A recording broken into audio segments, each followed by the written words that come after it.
Salut, j'ai seulement 5 secondes pour vous rappeler que la dernière de mon spectacle Singularité, après il y en a plus, c'est le 11 décembre au Zénith de Paris. Le lien est dans la description. Bonne vidéo. Salut, on a tous joué à un jeu de cartes, que ce soit la bataille, le tarot, le poker, le rami, le jeu des 7 familles. Et puis d'ailleurs, on a tous essayé de tricher un peu. Si, je vous vois faire. Vous le faites mal, je vous apprendrai des techniques. Les jeux de cartes sont partout et c'est LE jeu de société le plus répandu dans le monde entier. Pourtant, c'était mal barré au départ. Les cartes ont été interdites d'usage pendant 3 siècles par l'Église qui a fait « Non ! Vous brûlerez en enfer à cause de ce 2 de pique ».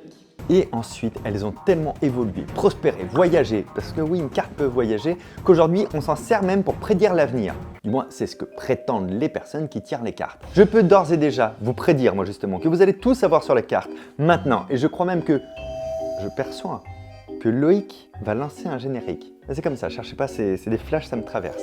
Loïc's générique.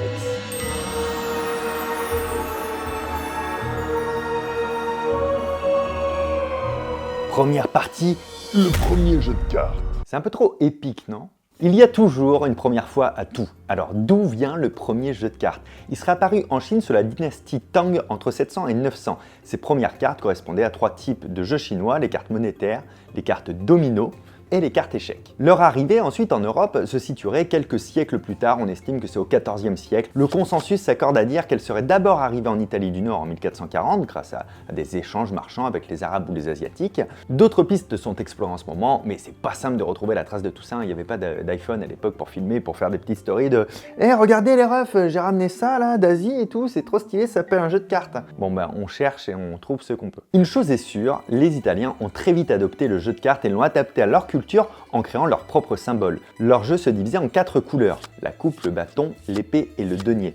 Ce qu'on appelle les couleurs, c'est le nom réel pour les familles. Pique, cœur, carreau, trèfle, c'est des couleurs en réalité.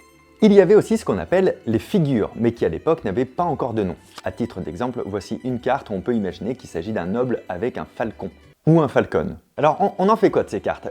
On joue avec l'un des premiers jeux serait celui de la Scopa. Mais à l'époque, le nombre de cartes, de figures ainsi que les couleurs étaient différentes d'une région à une autre. Chacun avait sa Scopa. C'est un peu comme les jeux dans Camelot. Le cul de chouette, c'est pas pareil si c'est au Pays de Galles par exemple. Les Italiens vont par ailleurs créer le célèbre jeu le tarot, qui sera lui aussi détourné et qui sera adopté par d'autres pays comme la France. Le tarot connaîtra par la suite un second emploi dans les sciences occultes, mais ça j'y reviendrai plus tard. Puis il faudra attendre la fin du XIVe siècle et le début du XVe pour voir les cartes à jouer arriver vraiment en France. Et laissez-moi vous dire qu'elles sont pas passées inaperçues. Genre, un truc de ouf. C'était un peu le Squid Game du XIVe siècle, sauf qu'on s'en sortait vivant. Et encore, ça dépend ce qu'on avait parié. Il y avait tellement de demandes que ça a fait naître des nouveaux métiers comme les tailleurs de moules de cartes, les imprimeurs de cartes à jouer, qu'on appelait les cartiers, dont le premier serait apparu à Lyon en 1444. Les cartiers apportent leur propre symbole tout en gardant les 10 cartes numérales allant de l'As au 10. Mais il y a toujours un mais. Face à l'emballement général, il y a quelqu'un qui commence à dire « Eh pep, qu'est-ce que vous faites là ?» Vous arrêtez ça tout de suite, hein? Pourquoi? Parce qu'on ne touche pas d'argent dessus. Mais on va leur dire que c'est pour sauver leurs âmes damnées. Il s'agit bien de l'Église et des autorités civiles. À l'époque, l'Église n'aimait pas franchement les jeux de divertissement. C'était un peu El Diablo. Le jeu de dés était déjà par ailleurs interdit. Pourquoi? Parce que la population et les soldats avaient la fâcheuse habitude de jouer de l'argent. Et ça, c'est diabolique à l'époque, pas le fait de jouer de l'argent, hein. Mais plutôt que cette moula ne soit contrôlée ni par l'État ni par l'Église. C'est ça, hein, le vrai problème au final. L'Église décide donc d'interdire l'usage des cartes à tous les religieux sous prétexte qu'elles étaient contraires à l'usage modéré des passions. Les croyants avaient donc l'interdiction formelle d'y jouer, et ça jusqu'au XVIIe siècle, 300 ans, sans même se taper une petite belote coinchée comme ça au comptoir. J'annonce 100 à cœur. On aurait pu se dire qu'avec tout ça, le jeu aurait pu disparaître, mais il n'a pas complètement disparu, et c'est au XVe siècle que les Français inventent les familles que vous connaissez, trèfle, carreau, cœur et pique. Ce sont également les Français qui ont donné un nom aux premières figures, qui sont le roi, la dame et le valet. Il faut savoir que dans certains jeux, on pouvait trouver jusqu'à 16 figures, dont le roi, la reine, le valet et le cavalier. Mais il y a toujours au moins 2 mais. Lorsque la Révolution française a sonné et que Louis XVI ainsi que sa cour ont été il était plutôt malvenu de continuer à jouer avec des cartes qui portaient quand même les noms royaux. Les dénominations roi et reine, en l'occurrence, faisaient un peu mauvais genre quand même. Tu vois, c'était pas très révolutionnaire. Mais vous l'avez peut-être compris aussi, les cartes ne servaient pas seulement que à jouer. Un des autres usages des cartes à jouer, et ça m'a bluffé le jour où j'ai découvert ça, c'est en rapport avec le fait que le papier était une denrée rare jusqu'au début du 19e. Et comme le dos des cartes était blanc, à défaut de jouer avec, notamment durant les 3 siècles où l'Église en interdisait l'usage, elles ont eu une seconde vie. On en profitait pour glisser des mots doux, derrière, faire des certificats de mariage, mais aussi des cartes de visite, des reconnaissances de dette, des ordres d'incarcération. On s'en servait comme du papier. Les cartes ont également servi de monnaie au cours de la Révolution française. Grâce à cette seconde vie, on a pu aussi retrouver, à notre époque à nous, des notes de Molière, de Napoléon, de Rousseau et des listes d'invités de Louis XVI, directement écrites sur des cartes à jouer. En vrai, c'est complètement fou! Il semblerait que les doubles têtes sur les cartes en dessin aient été dessinées aux alentours de 1830 afin qu'on n'ait plus à retourner les cartes pour les remettre dans le bon sens. Et c'est en 1858 que Baptiste-Paul Grimaud introduit en France les coins arrondis afin qu'elles ne se cornent pas et qu'on triche un petit peu moins en cornant le coin des cartes justement pour savoir ce que l'autre il a en main. Tu vois, ah, comment il a su que j'avais 4 as? Bah regarde, il a plié les points, c'était pas dur. Baptiste-Paul Grimaud sera par ailleurs le fondateur de la plus grande maison de quartier de l'époque et c'est entre autres dans son atelier que sera créé le célèbre tarot de Marseille. Deuxième partie, le tarot. J'ai un chat dans la gorge. Je vous ai dit tout à l'heure que le tarot était né en Italie du Nord. Philippe Marie Visconti, duc de Milan et féru de jeux de stratégie, aurait commandé vers 1415 un jeu de cartes à Marziano de Tortona, un humaniste milanais. Rappelez-vous qu'à l'époque, il était composé de 56 cartes, divisées en 4 couleurs, coupe, bâton, épée, denier. Mais c'est en 1440 qu'on lui aurait donné le nom de carte de Trionfi. Trionfi, ça signifie triomphe en français. Vraiment, il y a un bon indice, c'est facile. Cet adjectif est apparu quand une série de 22 cartes est venue s'ajouter aux 56 cartes initiales. Il n'y avait pas assez de cartes apparemment. Cette série rajoutée est appelée par les joueurs les atouts, mais d'autres les appellent les arcanes ou bien les lames, et ce sont les ésotériques. Car oui, le tarot est par la suite devenu le jeu d'art divinatoire le plus répandu à travers le monde. Mais ça, j'y reviendrai tout à l'heure, et c'est assez hallucinant. Toutefois, cette nouvelle série ajoutée représentait une innovation majeure, d'où le terme triomphe. Le mot tarot, lui, viendrait de la tare de la balance. Dans les règles du tarot, on doit en effet déduire certaines cartes avant de jouer, donc on doit faire la balance mentalement, ce qui a donné tarot dans le dialecte italien, puis tarot en français. Alors bien que le jeu ait rapidement traversé les frontières de l'Europe, ce n'est qu'entre le XVIIe et XVIIIe siècle qu'il est véritablement répandu et qu'il a trouvé un large public en France et en Allemagne. Néanmoins, il n'était pas aussi populaire qu'aujourd'hui. Ce jeu était destiné aux élites et non aux petits peuples, comme il disait, à cause de sa complexité de règles et de la mémoire que ça demandait pour pouvoir y jouer. Rebaptisé par la suite le tarot italien par les Français, plusieurs versions ont été créées par les quartiers. Bien qu'ils se reposaient majoritairement sur les symboles et les enseignes latines, les quartiers se sont malgré tout appropriés le jeu en créant à leur tour leurs propres symboles, figures et couleurs. Bref, à chaque fois les gars ils peuvent pas s'empêcher de changer des trucs en disant « c'est le mien le plus beau » et « non, c'est le mien ». Ouais, mais moi je vais rajouter 2000 cartes. Non, on avait dit non, Michel. Le plus ancien jeu français de tarot qu'on a retrouvé, c'est celui de Catelin Geoffroy à Lyon en 1557. Il était composé de seulement 38 cartes. Au XVIIe, le tarot de Paris, issu d'un anonyme, on ne sait pas qui c'est, avait su trouver sa place, tout comme les tarots de Jean Noblet et de Jacques Vieilleville. J'ai envie de dire Vieilleville, mais c'est Vieilleville. Aussi, le tarot italien est rebaptisé en 1680 le tarot de Besançon. Vraiment, tout ça n'a jamais de sens à chaque fois. Les mecs, ils font ce qu'ils veulent. Et enfin, on y arrive. Le tarot de Nicolas Convert, un célèbre quartier situé à Marseille, sera décisif dans l'histoire de ce jeu. Jean-Baptiste Camoin a racheté la boutique de Nicolas Convert et a créé son propre tarot en 1860. Il baptisera sa version de jeu le tarot de Marseille. Alors, est-ce que c'est lui l'auteur du célèbre tarot de Marseille? Oui, mais non. Mais oui quand même, mais un peu non aussi. En résumé, pas vraiment, mais un peu quand même. On est en 1900, lorsque l'administration française demande à la maison Grimaud, le plus célèbre quartier français, de créer un tarot nouveau. Paul Marteau, le petit-neveu et successeur de Baptiste-Paul Grimaud, est à la tête de la maison Grimaud. Paul Marteau décide donc de créer le tarot nouveau. Et il va rien inventer. Pour faire ça, il va s'inspirer du tarot de Besançon, mais aussi de celui de Jean-Baptiste Camoin, le quartier marseillais.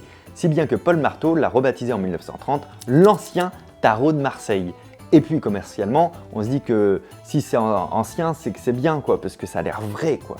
Mais alors, comment un jeu ludique a pu devenir un outil censé lire les faces cachées du présent, mais aussi pouvoir, avec ces mêmes cartes, prédire l'avenir? Le tarot, un art divinatoire? Son usage divinatoire a émergé en 1770. On a retrouvé la première trace de son usage occulte en Provence où une femme affirmait pouvoir retrouver des objets perdus en consultant son tarot. Et de ce fait, elle a été arrêtée et mise au carcan avec une couronne de tarot sur la tête et on lui a fait « Non, hérétique !» Pas facile à cette époque. Au même moment, Un occultiste français, Jean-Baptiste Aliette, nommé Etelia, publie le tout premier manuel de cartomancie du monde qu'il baptise cartomancie égyptienne. Parce qu'on met toujours une destination. Il a notamment repris une théorie d'Antoine Court de Gébelin, un savant érudit et franc-maçon qui a écrit de nombreuses hypothèses sur la signification occulte des symboles retrouvés dans le tarot. Oui, parce que si vous regardez bien, les arcanes majeures sont bourrés de petits symboles et laissent place à de multiples interprétations.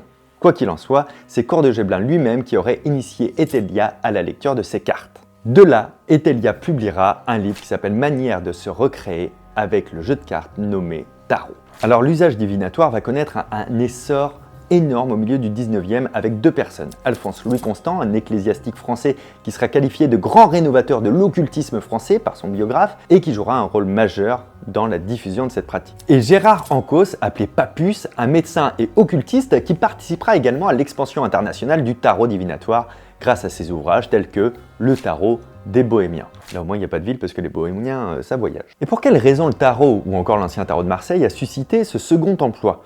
Ce sont les 22 arcanes majeures qui soulèvent tant de questionnements et d'hypothèses occultes. Celles-ci décrivent tout d'abord un parcours dans le monde terrestre avec la carte du battleur, du marchand ou encore les couples du pape et de la papesse ainsi que l'empereur et l'impératrice. Mais en plus de ça, il y a les vicissitudes de la vie humaine avec le chariot, la justice, l'amoureux ou encore la mort ou le diable pour enfin s'achever par un chemin dit de lumière avec l'étoile, la lune et le soleil. Cet ensemble débouche ensuite sur le monde et le jugement. Bref, vous l'aurez compris, l'ancien tarot de Marseille est une histoire que l'on peut adapter à une personne pour lui raconter des choses.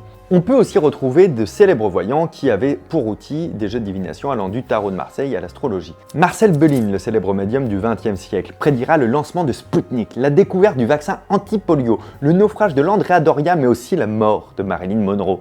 Ou encore Jeanne Dixon, célèbre astrologue du XXe siècle également, et sans doute la plus influente, qui a prédit l'assassinat de Kennedy, mais aussi celui de Gandhi et de Martin Luther King. Mais au final, quand on réfléchit un peu, ces prédictions ne sont-elles pas des interprétations a posteriori, car une fois l'événement passé, ou plus simplement, dans la masse des prédictions qui sont faites chaque jour, est-ce que c'est pas logique que de temps en temps, il y en ait quand même quelques-unes qui tombent juste? D'ailleurs attention, mais après la pluie, viendra le beau temps. À mon sens, là c'est personnel, je me dis que l'interprétation des prédictions pourrait faire une vidéo intéressante un jour. Vous en pensez quoi? On pourrait se plonger dans Nostradamus jusqu'à nos jours et on pourrait voir tout ce qui colle en fait. Mais même on se dit on prend les prédictions de Nostradamus et on compare avec le YouTube Game actuel et on voit si Nostradamus avait prédit l'essor de YouTube ou de TikTok. Et je suis sûr que parfois on peut raccorder des choses. Si ça vous tente, vous me dites un petit peu dans les commentaires. Ne pensez pas que je veux que des commentaires pour l'algo. Ça c'est très cool pour l'algo, je dis pas le contraire. Mais quand je demande ça, c'est pour avoir une tendance un petit peu, voir proportionnellement qui s'exprime ou pas sur le sujet. Ok. Si vous voulez aller plus loin d'ailleurs sur le sujet des cartes, etc., c'est pas un hasard que j'en parle aujourd'hui, c'est que le prochain Curious, celui qui va paraître le mois prochain, va traiter entre autres de tout ça. C'est grâce entre autres au travail des journalistes qu'on a pu monter un dossier complet que vous allez retrouver dans Curious. Si vous ne connaissez pas mon magazine Curious, c'est un magazine mensuel de plus de 60 pages, 62 pages pour être précis. Au début il faisait 40, maintenant il a grossi, il fait 60. C'est un faux mensuel, c'est-à-dire c'est 10 numéros par an, parce que juillet, août c'est le même numéro et décembre, janvier également. Vous avez un lien dans la description vers le site curious.fr, ça répond à toutes vos questions. Vous trouvez les abonnements au magazine si vous voulez au numéro, si vous voulez vous abonner. Pour l'abonnement, c'est 29,90 par an. Pour un an de magazine, 62 pages à chaque fois, frais de port inclus. Et puis vous retrouverez des choses en plus, genre les hors-séries, une boutique avec les t-shirts que je suis en train de porter d'ailleurs. Vous avez tout ça dans la description. On est à 19 numéros, c'est une grande fierté. Merci à ceux qui sont déjà abonnés. Et tant que j'ai votre attention, attention justement, c'est bientôt la fin de mon spectacle Singularité. Il ne sera plus joué. Là, je vous dis les dates du mois de novembre. Je suis à Liège, à Bruxelles, c'est déjà complet. À Maromme, c'est déjà complet. Au Havre, à Saint-Benoît, à Lyon, à Saint-Grégoire, c'est déjà complet. À Nantes, à Bourges, à Boisseuil, à Besançon. Et puis bien sûr, les deux grandes dernières, à La Rochelle et au Zénith de Paris. Avec grosse surprise au Zénith. N'hésitez pas à venir sur quelques-unes de ces dates parce qu'après c'est terminé pour ce spectacle. Lien dans la description. Moi je vous donne rendez-vous vendredi prochain pour la nouvelle vidéo. C'est un concept interactif, un truc qui n'a jamais été fait. Donc rendez-vous vraiment vendredi à 18 h sur la chaîne. Et ici je vous mets deux autres vidéos qui sont parues récemment. Ça c'est un casse-tête à la Tesla, c'est génial. Et juste là je vous mets une fiction, première fiction de YouTube. Où en plus vous allez vous creuser la tête. Prenez soin de vous, à très bientôt. Ciao.